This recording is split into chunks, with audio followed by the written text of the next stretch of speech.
things out of my brain instead of off the page. So I'm going to do one short one, which is the first one that I learned to recite before just to wet my whistle before I go all in on these 5 minutes. And this is the tough one, and then after that it's all just like fun stuff like God and vaginas and my grandma and Georgia. It's going to be great. Okay.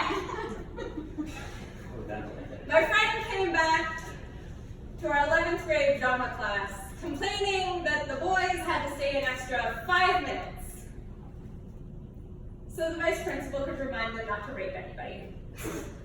And I remembered, but never told him, that in 9th grade, the girls' gym teacher took an entire 75-minute period to persuade us to go to the hospital before taking a shower. That's the hoax.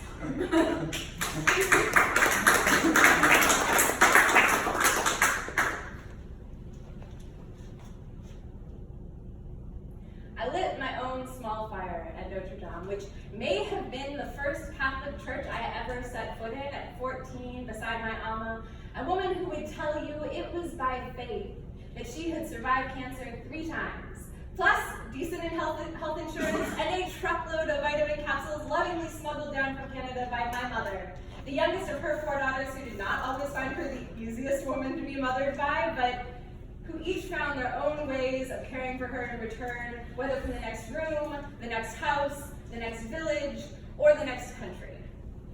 And as we send up our own illuminated prayers, Alma searched the faces of our fellow travelers who may have come in search of their own healing and wanted me to know that this was part of the deal.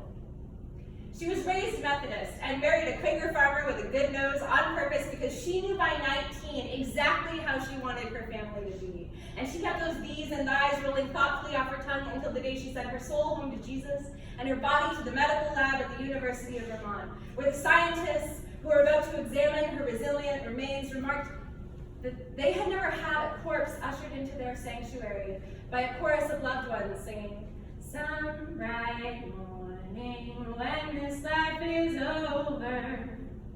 But she was never one to put all her spiritual eggs in one basket. So sure, a field trip with her best friend to a Brazilian cult icon to shore up that last round of chemo and a Mad Libs reading of the Dalai Lama and candles at Notre Dame.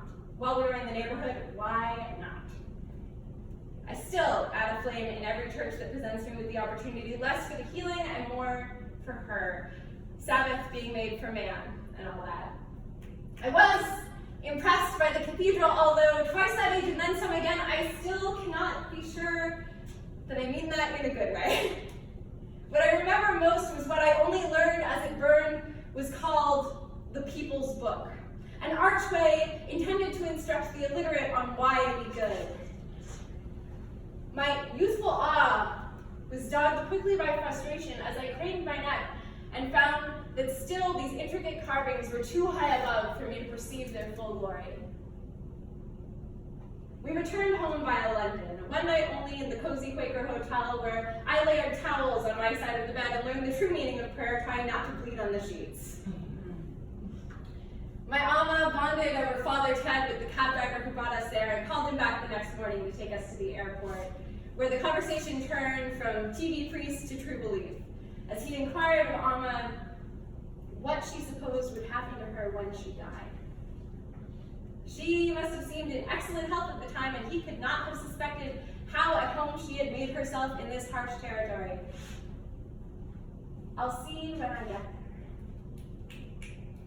To me, this was a breathtaking glimpse of true religion. No boastful prediction of someday inheriting the key to a glittering kingdom on a cloud, which could only be diminished by earthbound description of so many by so many cubits, with exclusive access granted to just yea many souls.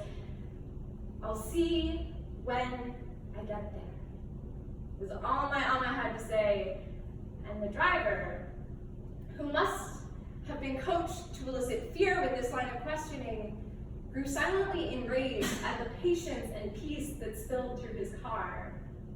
All he could do was chuck a Watchtower magazine at us and hope and pray that we would get around to concerning ourselves with eternal damnation once we reached our grade. My Alma asked me to find a trash bin as he sped away, which is how I learned that you do not have to trust an egg to every basket that comes along, even if it is carried to you by a lovely man who enjoys the same basketry-themed TV shows as you. I left my own spill in the back of that cab. No drink, proof of faith, just the edge of my insides seeped through the loo roll I had folded in my underwear.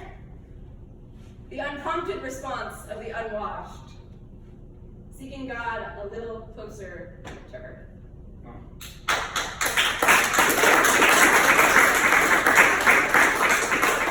have one more. I am going to read this one. Just a little bit.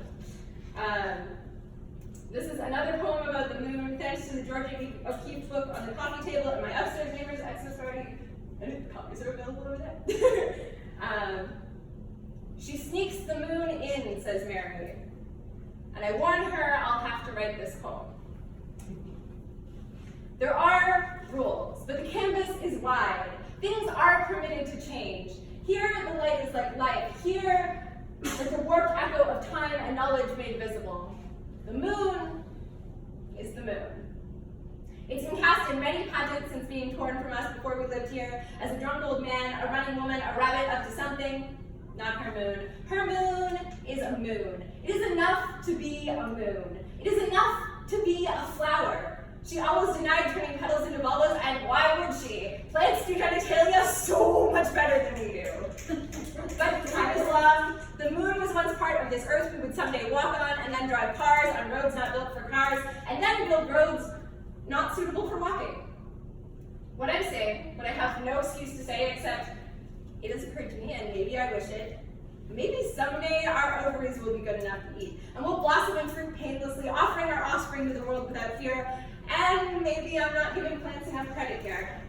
I don't know if a tree farts for its apples. It has certain physical limitations, but I of all people should know how wildly it is possible to worry while rooted to the spot.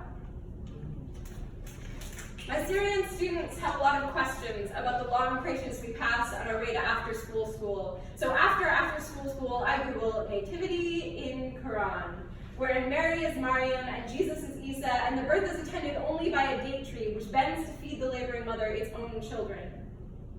Another recurring curiosity on our walk is the cross, high above the Catholic Church. What's that? It's a symbol? For what? For Christianity, kind of like the moon is for Islam?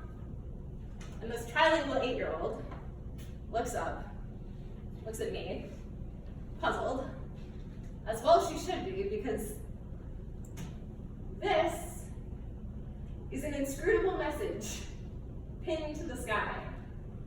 And the moon is the moon. Everybody knows that.